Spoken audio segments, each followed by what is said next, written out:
Assalamualaikum warahmatullahi wabarakatuh. Salam dan bahagia.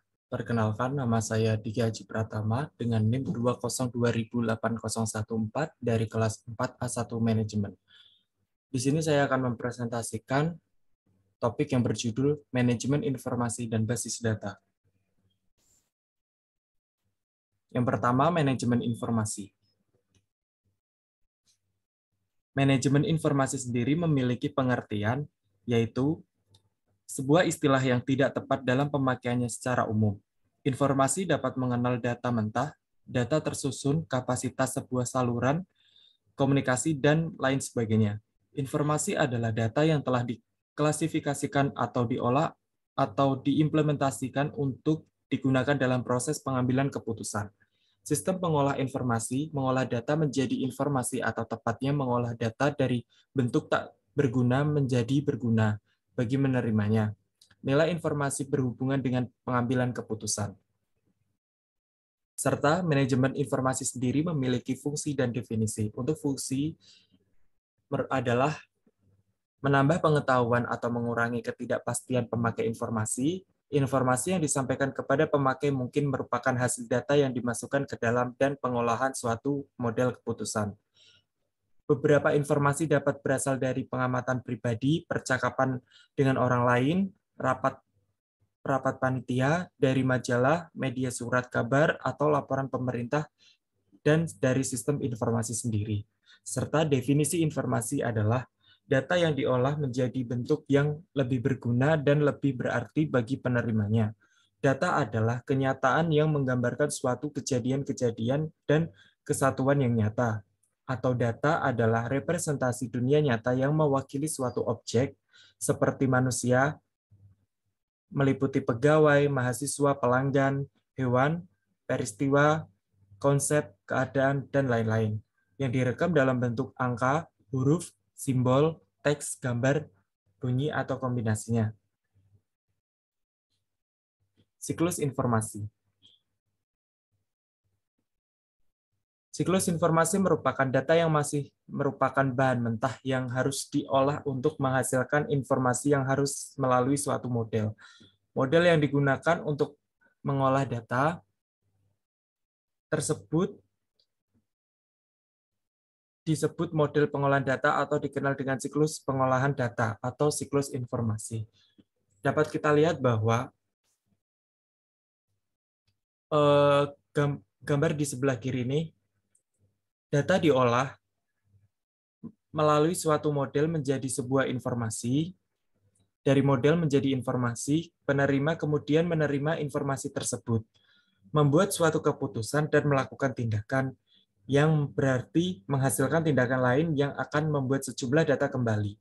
Data yang ditangkap dianggap sebagai input diproses kembali melalui model, dan begitu seterusnya membentuk sebuah siklus. Dan siklus informasi adalah gambaran secara umum mengenai proses terhadap data sehingga menjadi informasi yang bermanfaat bagi pengguna. Informasi yang menghasilkan informasi berikutnya. Demikian seterusnya, proses pengolahan data menjadi informasi. Proses menghasilkan informasi harus melalui tahapan-tahapan yang dilakukan komputer sebagai teknologi informasi. Tahapan-tahapan tersebut terdiri dari atas input, proses, output, yang disebut sebagai siklus proses informasi. Artinya, bila tahap telah sampai pada output, maka output tersebut dapat dijadikan input kembali. Dengan demikian, dapat dikatakan bahwa informasi yang dihasilkan dapat pula dijadikan data kembali sebagai input untuk diproses selanjutnya.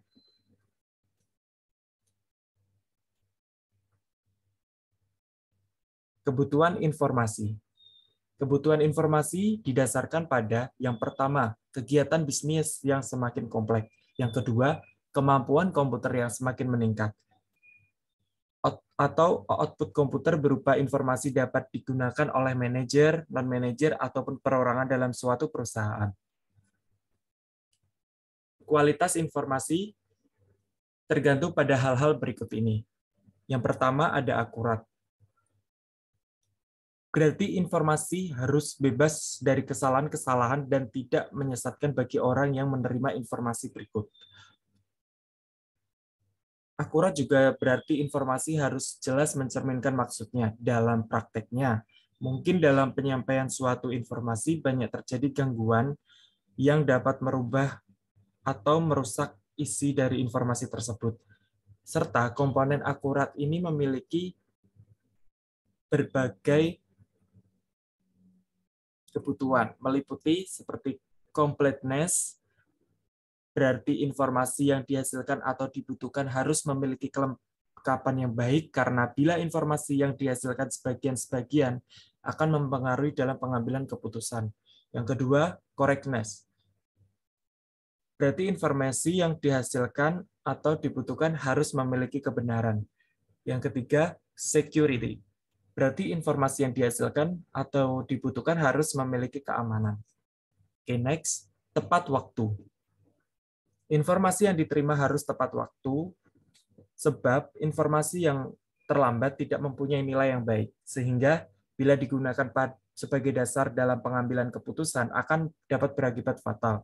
Saat ini mahalnya nilai informasi disebabkan harus cepatnya informasi tersebut didapat, sehingga diperlukan teknologi-teknologi yang mutakhir untuk mendapatkannya, mengolah, dan mengirimkannya.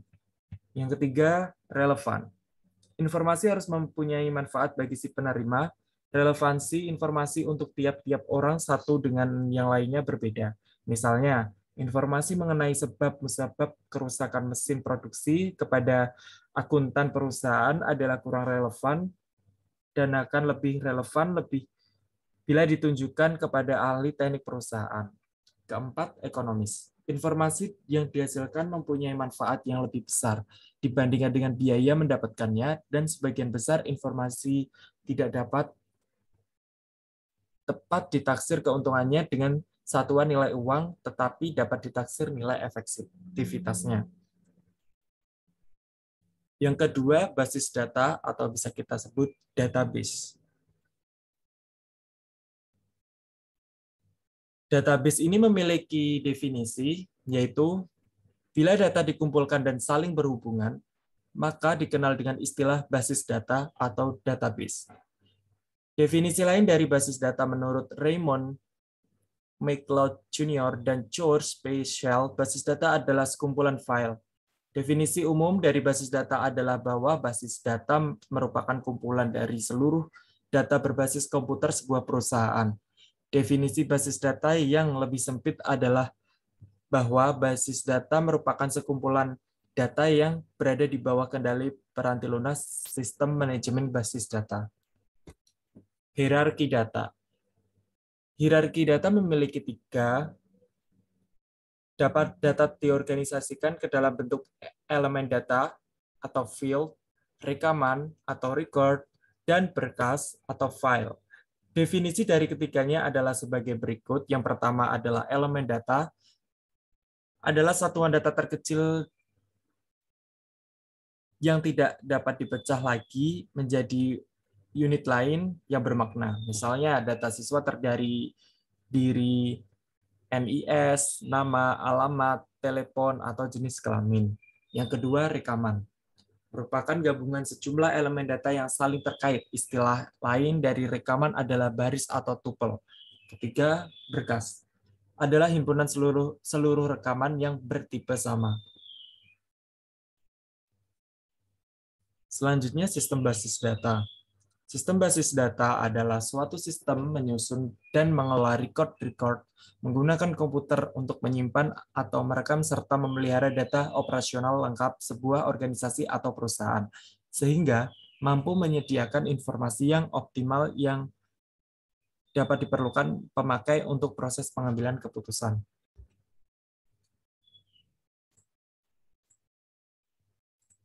Berikut adalah gambar konsep sistem basis data dari kompilasi Rames El-Masri dan kawan-kawan 1994 dari user programmer dan program aplikasi perangkat lunak pengakses data menjadi definisi data atau basis data seperti itu.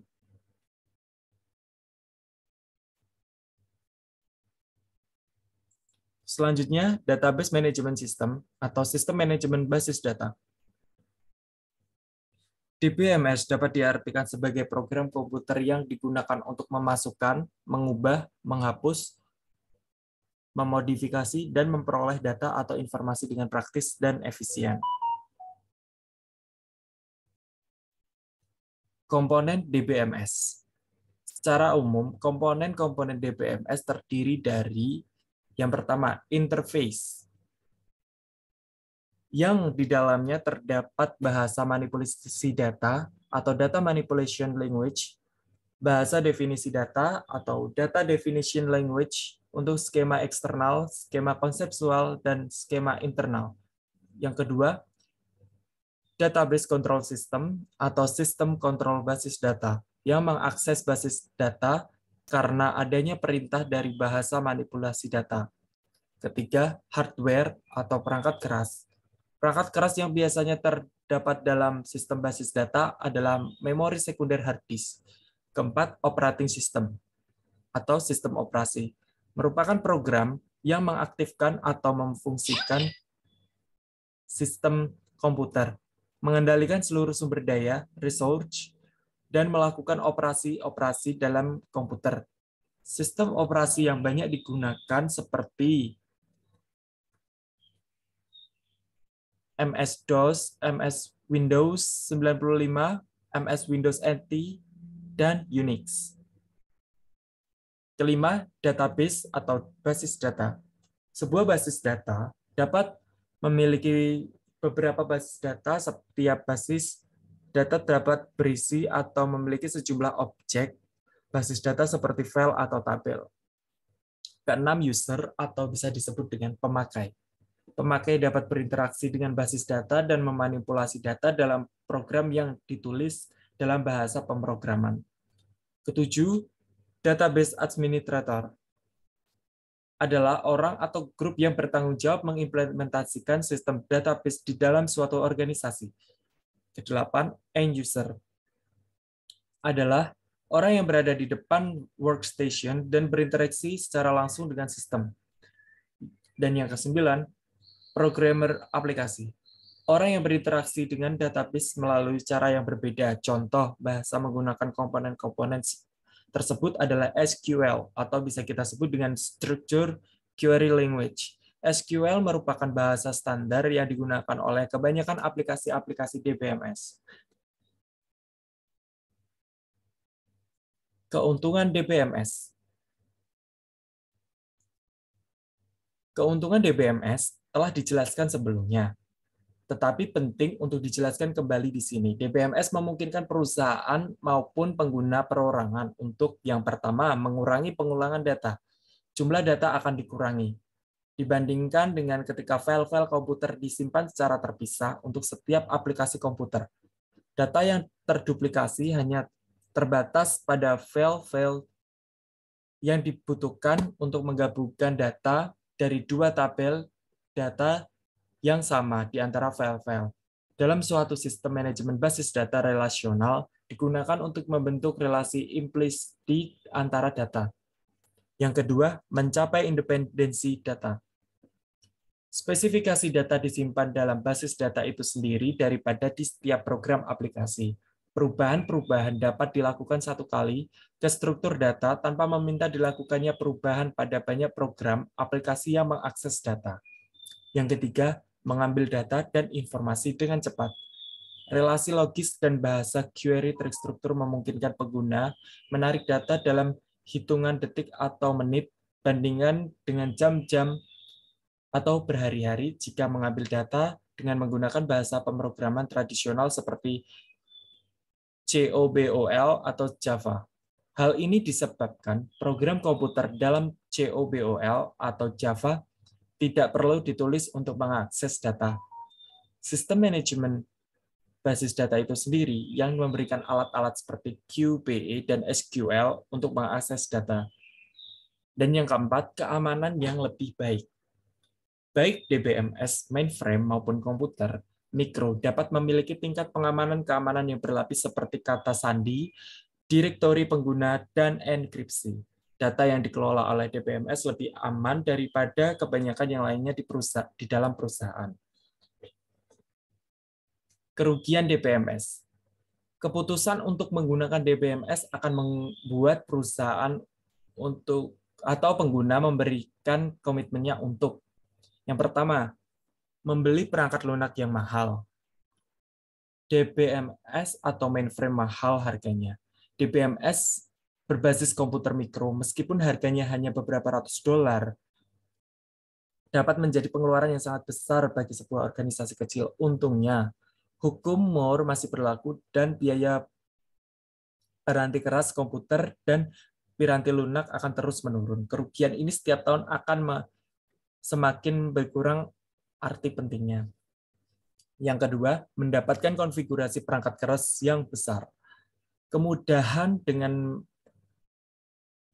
mana DBMS dapat menarik informasi mendorong lebih banyak pengguna memanfaatkan basis data. Meningkatkan jumlah pengguna yang didorong oleh kemudahan pengguna dapat menyebabkan pada meningkatnya jumlah sumber daya komputer untuk mengakses basis data. Yang ketiga, mempekerjakan dan memelihara staf DBA. DBMS menuntut pengetahuan khusus agar dapat memanfaatkan secara penuh kemampuannya. Pengetahuan khusus ini paling baik diberikan oleh administrasi basis data. DBMS bukanlah prasyarat mutlak bagi pemecahan masalah, akan tetapi para spesialis informasi dan pengguna menemukan sebagai salah satu alat bantu perusahaan yang terbesar dalam pengambilan keputusan. Dari materi yang dapat saya presentasikan, saya dapat menyimpulkan bahwa DBMS dapat diartikan sebagai program komputer yang digunakan untuk memasukkan, mengubah, menghapus, memodifikasi, dan memperoleh data atau informasi dengan praktis dan efisien. Kelebihan-kelebihan dari DBMS antara lain terdapat dari faktor performance-nya yang lebih efisien dalam pengguna, penyimpanan data atau memori, integritas data yang lebih terjamin, independensi, sentralisasi, dan sekuritas yang lebih fleksibel. Komponen-komponen yang terdapat dalam DBMS terdiri dari interface, database control system, hardware, operating system, database, dan user. Sekian dari saya dan presentasi saya. Mohon maaf jika ada kurang lebihnya. Terima kasih. Wassalamualaikum warahmatullahi wabarakatuh. Salam dan bahagia.